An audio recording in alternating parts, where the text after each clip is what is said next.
జస్వంత్ సింగ్ రావత్ ఈ పేరు ఎంతమందికి తెలుసు? పోనీ ఏం చేశాడో తెలుసా? ఖచ్చితంగా తెలుసుకోవాల్సిన స్టోరీ. డ్రాగన్ కంట్రీ దేశ విస్తరణ కాంక్ష ఇప్పటిది కాదు. ముఖ్యంగా భారత్ నుంచి ఎప్పుడూ స్నేహ సంబంధాలను పెద్దగా కోరలేదని చరిత్ర చదివిన వారికి ఎవరికైనా తెలుస్తోంది. మన దేశాలని స్వతంత్రం వచ్చిన కొత్తలో అప్పుడప్పుడే సొంతంగా నడవడం మొదలుపెట్టిన మన భూభాగంపై ఇదొక వంకతో దాడి చేయాలని చూసింది. ఇప్పటికీ అదే ప్రయత్నాలు చేస్తోంది. అయితే 1962లో చైనా భారత్ భూభాగాలపై దాడి చేస్తున్న సమయంలో ఒకే ఒక్క ఇండియన్ సైనికుడు 3 రోజుల పాటు వేల మంది చైనా సైనికులకు ఉచ్చపోయించాడు. శత్రు సైన్యాన్ని అడుగు ముందుకు వేయకుండా ఆపిన వీరుడు. 150 మందికి పైగా చైనా జవానులను అంతమొందించిన వీర జవాన్. ఆ యుద్ధంలో వీరమరణం పొందిన ఆ సైనికుడికి ఓ గుడి కట్టారు. అంతేకాదు ఈ ప్రాంతం మీదుగా విధులకు వెళ్లే భారతీయ సైనికులు ఆ మందిరంలో పూజలు చేస్తారు. ఆయన జీవించి ఉన్నట్లే స్థానికులు భావించి ఆయన ధరించిన షూ శుభ్రం చేస్తారు. చరిత్ర చెప్పని ఆ వీర జవాన్ గురించి ఈ రోజు వీడియోలో తెలుసుకుందాం.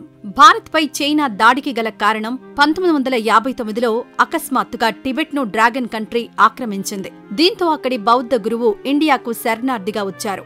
ఆయనకు ఆశ్రయం ఇవ్వడంతో భారత్పై శత్రుత్వం పెంచుకుంది చైనా. దీంతో 1962లో చైనా భారత్ భూభాగాలపై దాడి చేయడం ప్రారంభించింది. అప్పుడప్పుడే స్వేచ్ఛా వాయువు పీలుస్తున్న భారత్ దగ్గర సరైన ఆయుధ సామాగ్రి లేదు. నాసిరకం ఆయుధాలు, యుద్ధ వ్యూహం లేకపోవడంతో భారతీయ సైనికులు చైనా సైనికులను ఎదుర్కోలేరని ఈశాన్య ప్రాంతమైన తవాంగ్ ప్రాంతం నుండి మన సైనికులను వెనుకకు తిరిగి రమ్మనమని ప్రధాని నెహ్రూ, రక్షణ శాఖ మంత్రి కృష్ణ మీనన్ ఆజ్ఞాపించారు. అయితే అరుణాచల్ ప్రదేశ్లోని సరిహద్దు ప్రాంతమైన నూర్నాంగ్ దగ్గర కాపలా కాస్తున్న గార్వాల్ రైఫిల్ ఆర్మీ డివిజన్లోని 3 యువకులు శత్రువులకు వెన్ను చూపడం ఇష్టం లేక అక్కడే ఎత్తైన కనుమలలో దాక్కుని శత్రువులపై ఎదురు దాడికి దిగారు. కేవలం 300కు పైగా ఉన్న చైనా సైనికులను నిలువరించసాగారు. అలా 1962 నవంబర్ 15న నూర్నాంగ్ పోస్టుపై చైనా జవాన్లు కాల్పులు ప్రారంభించారు. మన 3 జవాన్స్ ధైర్యంగా ఎదుర్కొన్నారు. అందులో 21 సంవత్సరాల యువకుడు జస్వంత్ సింగ్ రావత్ చాలా చురుకుగా కదులుతున్నాడు. అతని గురి తప్పడం లేదు. ప్రత్యర్థులలో చాలా మందికి రైఫిల్ తూటాలు దిగాయి. ఒక అరగంట తరువాత వారి నుండి కాల్పులు ఆగిపోయాయి. అంతే, 2 యువ జవాన్స్ మెరుపు వేగంగా వారి వైపు కదిలారు. భారత జవాన్ తూటాలకు బలైపోయిన చైనా జవాన్స్ దగ్గర నుండి ఆయుధాలను తీసుకుని మళ్లీ తిరిగి వచ్చేశారు. మళ్లీ కొన్ని గంటల తర్వాత మళ్లీ చైనా జవాన్స్ నుండి కాల్పులు ప్రారంభమయ్యాయి. మన జవాన్లు ఎదురు కాల్పులకు దిగారు. మళ్లీ కొంతసేపటి తర్వాత కాల్పులు ఆగిపోయాయి. మన జవాన్స్ వారి వద్దకు కదిలారు.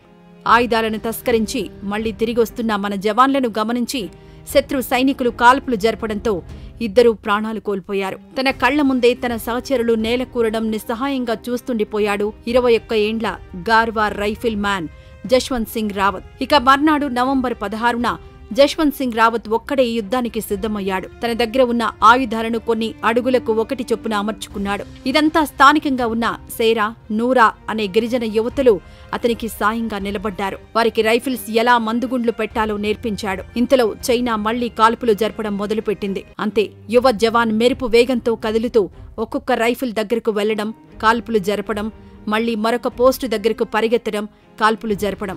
మెరుపు వేగంగా కదులుతూ అతను నలువైపుల నుండి జరిపే కాల్పులకు తెకమక పడిపోయిన చైనా జవాన్స్ భారత సైనికులు చాలా మంది ఉన్నట్లు భావించి మళ్లీ వెనుతిరిగారు. 3వ రోజు నవంబర్ 17న జస్వంత్ సింగ్ రావత్ మళ్లీ చైనా జవాన్లను ఎదుర్కొన్నాడు. ఒక్కడే ఎంతో మంది చైనా జవాన్ల ప్రాణాలను తీశాడు. యుద్ధం చేస్తున్న సమయంలో ఒక అపరిచిత వ్యక్తి కొండపైకి వెళ్తుండడం చూసిన చైనా జవాన్లు అతన్ని బంధించి చిత్రహింసలు పెట్టి అసలు నిజం తెలుసుకున్నారు. కేవలం ఒకే ఒక్కడు 3 రోజుల నుండి వారిని ఎదుర్కోవడం, 100 మందికి పైగా తమ జవాన్ల ప్రాణాలు తీయడం భరించలేకపోయారు.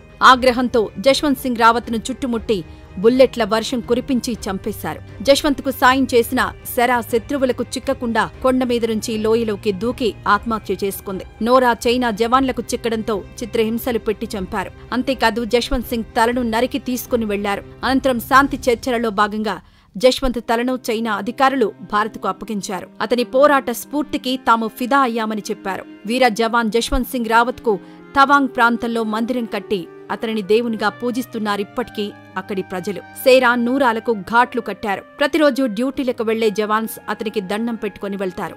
జస్వంత్ సింగ్ ప్రత్యేకత ఏమిటంటే చనిపోయినా ఇప్పటికీ వివిధ అవార్డులు గెలుచుకోవడం. ఇంత గొప్ప స్థానం మరే సైనికుడికి దక్కలేదు. మరి ఇటువంటి మహావీరుల జీవిత కథలు మన చరిత్రలో భాగమవ్వాలని, విద్యార్థులకు పాఠ్యాంశాలుగా చేర్చి దేశభక్తి, విధి పట్ల నిబద్ధత పెంపొందించాలని మనసారా కోరుకుందాం. సల్యూట్ జశ్వంత్ సింగ్. ఈ వీడియోపై మీ అభిప్రాయాన్ని కామెంట్స్ రూపంలో తెలియజేయండి.